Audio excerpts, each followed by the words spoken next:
अस्सलाम वालेकुम बॉयज। भीख मांगना हमारा कौमी शेवा है। मतलब आम स्टूडेंट से लेकर वजीर आजम लेवल तक पाकिस्तानी भीख मांगते नजर आते हैं। लेकिन पॉइंट यह है कि जब वजीर आजम साहब कर्जे उतारने के लिए भीख मांगते हैं या कोई गरीब अपना पेट पालने के लिए भीख मांगते हैं तो भीख मांगने के बाद उसका मिशन अकम्प्लिश हो जाता है। मसला है स्टार्टअप फाउंडर्स का, जो इन्वेस्टर्स और कस्टमर्स के आगे भीख मांग रहे होते हैं और जब भीख नहीं मिलती तो कहते हैं यार पाकिस्तान में हमें कोई सपोर्ट नहीं करता, देखो दूसरे मुल्कों के लोग अपने एंटरप्रेन्योर्स को कितना सपोर्ट करते हैं। I am done with this country. और ये मैंने कई जगह देखा है। पाकिस्तानी इंटरनेशनल प्लेटफॉर्म्स पर जाकर एक्सपेक्ट कर रहे होते हैं कि अगर जजेस में कोई पाकिस्तानी बैठा हुआ है तो वो उन्हें सपोर्ट करेगा। अपना प्रोडक्ट लॉन्च करके समझ रहे होते हैं कि यार हमने बड़ी मेहनत की है, अब कस्टमर हमें सपोर्ट करेंगे, हमने प्रेजेंटेशन बनाई है, अब इन्वेस्टर हमें सपोर्ट करेंगे, हमने डिग्री कर ली, अब स्टार्टअप इंडस्ट्री हमें सपोर्ट करेगी। ऐसे नहीं होता और ये सोच बहुत सारे ज़हीन लोगों को डुबा देती है। इस जहनियत की सोर्स है सस्ती शोहरत और हट हरामी। आपने कितनी बार देखा है कि खबरों में आ रहा होता है कि फलाने 10 साल के बच्चे ने गेम बना ली, तो छल्ली वाले की लड़की ने गाड़ी बना ली, या किसी यूनिवर्सिटी की टीम ने किसी जगह MIT को बीट कर दिया। ठीक है भाई, ये सारी अचीवमेंट्स अपनी जगह बहुत अच्छी है, लेकिन ये सारे गए कहां? किधर है ऐप, किधर है प्रोडक्ट, किधर है वो प्रोजेक्ट जो खबरों में आ रहा था? 2 साल बाद ट्रैक करके ढूंढे तो किसी इंटरनेशनल लेवल पर जीतने वाली पाकिस्तानी टीम के सारे मेंबर्स या तो मास्टर्स पर गए होते हैं या वही आम नौकरी शौकरी कर रहे होते हैं। पॉइंट ये है कि हमारा टैलेंट जाया हो रहा है और बहुत बुरी तरह जाया हो रहा है, और कुछ माइंडसेट चेंजेस से शायद काफी लोगों की लाइफ बेहतर हो जाए। बेसिकली जब किसी जहीन इंडिविजुअल को थोड़ी सी एफर्ट करके बहुत ज्यादा अवामी सपोर्ट मिल जाती है तो वो समझने लगता है कि वो ये सपोर्ट डिजर्व करता है, और टीवी पर इंटरव्यूज देने के बाद जब वो वापस आता है तो वो अपने प्रोजेक्ट को पूरा करके मार्केट में निकालने की कोशिश नहीं करता। फिर उसे होती है तलब मजीद तारीफ और मजीद शोहरत की, और उसके बाद वो प्रोडक्ट लॉन्च करने के बजाय मजीद इंटरव्यूज देने में और पॉडकास्ट में लग जाता है या फिर यूट्यूब चैनल बना लेता है,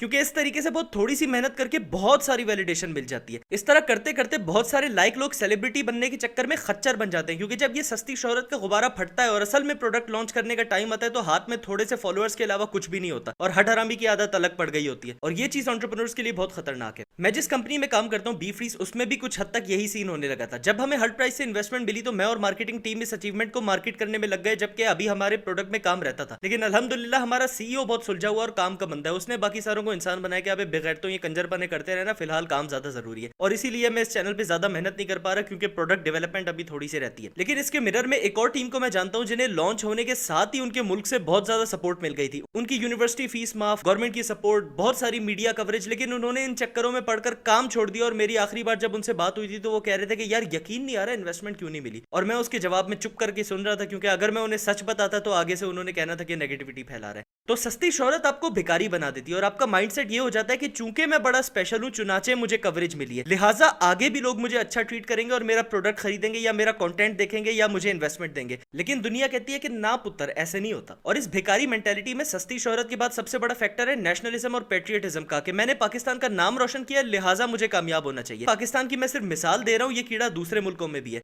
अभी मैं जिस टीम की बात कर रहा था वो एक और मुल्क की। लेकिन नोटिस करने वाली चीज ये है कि ये कीड़ा अमीर और टेक्नोलॉजिकली सोफिस्टिकेटेड मुल्कों के एंटरप्रेन्योर्स में बिल्कुल भी नहीं है। और उसकी वजह यह है कि भाई जो टेक्नोलॉजी पूरी दुनिया में इस्तेमाल होती है वो बनती है अमेरिका, जर्मनी और चाइना वगैरह में, तो उनके लिए तो आम बात है। वहां ये नहीं होता कि ओए मुबारक को 9 साल अमरीकी बच्चे ने एक ऐप बना ली, हम आपको फिर से आगाह करें कि एक 9 साल के बच्चे ने ऐप, जी हाँ एक ऐप बना ली। ये बकवास मानी होती, क्योंकि एक स्टूडेंट के लिए घर पर बैठकर ऐप बनाना कोई बड़ी बात नहीं है। और यहाँ मैं गोरों की तारीफ नहीं कर रहा, वहां के एंटरप्रेन्योर्स का एनवायरमेंट हमसे अच्छा है, इसमें उन यंग एंटरप्रेन्योर्स का इतना कमाल नहीं है। मैं कहना चाह रहा हूं कि मेरिट पर बेस्ड कल्चर में आपको क्रेडिट लेने के लिए इंटरनेशनल मेरिट पर काम करना होता है, ना कि लोकल मेरिट पर। यहां पर यह कि पाकिस्तानियों को आप डंडे पे झंडा लगा के दे दे, वो खुशी खुशी ले लेंगे, और अपने मुल्क की कम्युनिटी से सपोर्ट मिलना बहुत अच्छी बात है। लेकिन मसला तब शुरू होता है जब वो सपोर्ट बराए सपोर्ट होती है। उसका मकसद किसी का फायदा करना नहीं होता, बस अपने आप को अच्छा फील कराना होता है कि अल्हम्दुलिल्लाह मुल्क तरक्की कर रहा है। इस सोच को लेकर अगर एक पाकिस्तानी टीम पाकिस्तान में पहली बार कोई प्रोडक्ट बनाती है तो वो पाकिस्तानियों से सपोर्ट लेते हैं कि यार देखो हमने कितना बड़ा काम किया। ठीक है, लेकिन भाई दुनिया में 194 ममालिक है, अगर वो आपसे बेहतर प्रोडक्ट बना रहे हैं तो पाकिस्तानी आपको जितना भी सपोर्ट कर लें, प्रोडक्ट आखिर में उन्हीं का लेंगे। आप मांगते रहे पाकिस्तानियों से भीख के मैंने ये किया तो वो किया, फलां किया, ढिमका किया, लेकिन आखिर में बिकती वो चीज है जो सस्ती होती है और अच्छी होती है।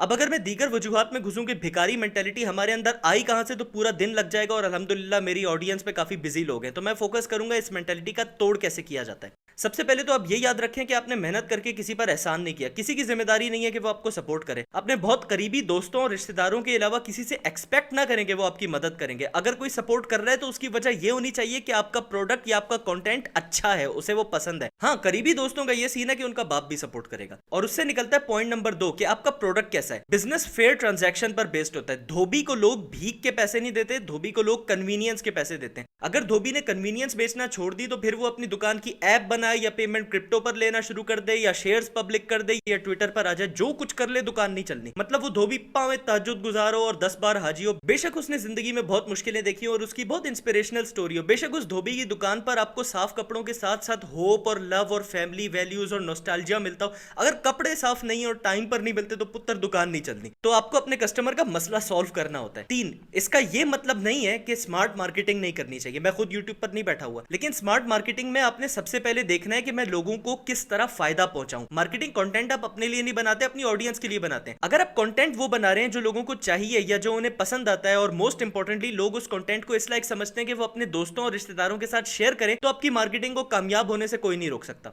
और आखिर में 4, कस्टमर फर्स्ट। अगर आप बिजनेस को अपने हिसाब से चलाना चाहते हैं तो आप कामयाब नहीं होंगे। आपका स्टार्टअप चलता है कस्टमर की पसंद नापसंद पर। अगर आपका प्रोडक्ट कस्टमर के लिए नहीं बना बल्कि इसलिए बना है कि वो आपको पसंद है, तो वो नहीं चलना। इसकी मैं एक मिसाल देता हूँ। जिलेट का जो रेजर पाकिस्तान में मिलता है उसमें जब बाल आते हैं तो उसे पानी में डालकर हिलाना होता है, बाल उतर जाते हैं। मतलब शेव करते हुए बार बार रेजर पानी में डालना पड़ता है। लेकिन यही जिलेट रेजर जो अमेरिका में मिलता है उसमें बाल रेजर के अंदर जाकर स्टोर होते हैं और फिर उसे खोलकर निकालते हैं। इस वाले मॉडल में जब शेव हो जाए तो आखिर में एक ही बार रेजर खोलना पड़ता है। लेकिन जब पीएनजी ने अमेरिकन मॉडल जो अच्छा वाला मॉडल है इंडिया में लॉन्च किया तो वो फेल हो गया, क्योंकि यहाँ नाइयों को आदत ही खुले ब्लेड वाले उस तरह की थी जिसे बार बार पानी में डिबोना पड़ता है। तो हुआ यह कि पीएनजी ने पाकिस्तान और इंडिया की आवाम के लिए खास रेजर बनाया जो असली वाले से घटिया था और वो यहाँ पे चल गया। तो पॉइंट यह है कि आपको प्रोडक्ट कितना पसंद है या असल में प्रोडक्ट कितना अच्छा है उसका जज कस्टमर होता है। इसका यह मतलब नहीं है कि आप कस्टमर से पूछना शुरू कर दें कि बता तेरी रजा क्या है, क्योंकि उसे खुद नहीं पता कि उसे क्या पसंद है। खैर वो एक डिफरेंट टॉपिक है कि कस्टमर वैलिडेशन एक्सपेरिमेंट कैसे करते हैं, और उस पर अगर जानना है तो मुझे बता दे, मैं उस पर भी वीडियो बना देता हूँ। अल्लाह हाफिज।